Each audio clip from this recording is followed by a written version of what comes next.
Welcome back. અન્ય સમાચાર પર નજર કરીએ તો મહેસાણાની દૂધસાગર ડેરી સંલગ્ન મહબૂબપુરા મંડળીની સાધારણ સભામાં ગેરરીતિના આક્ષેપ સામે આવ્યા કે જ્યાં સાધારણ સભામાં નિયમોનું ઉલ્લંઘન કરી ગેરરીતિ આચરવામાં આવી હોવાનો સભાસદોનો આરોપ છે.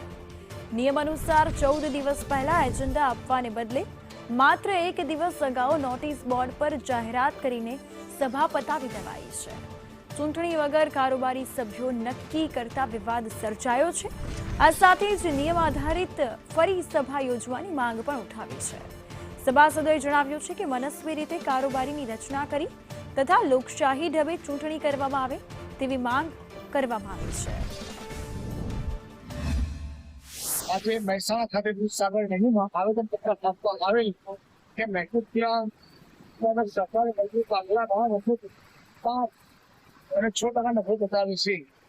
આજુબાજુ ગામડાની ડેરીઓ 5% નફો કરે છે, ત્યારે વર્ષોથી મહેબૂબપુરા સહકારી મંડળી માત્ર 5 અને 6% નફો બતાવે છે. વર્ષોથી આ ડેરી પર એક જ પ્રમુખનું આધિપત્ય જમેલું છે અને એક જ ઉપપ્રમુખનું આધિપત્ય જમેલું છે અને તેમના લાગતા વળગતાઓ જ માત્ર કર્મચારી તરીકે ચલાવે છે અને ડેરીને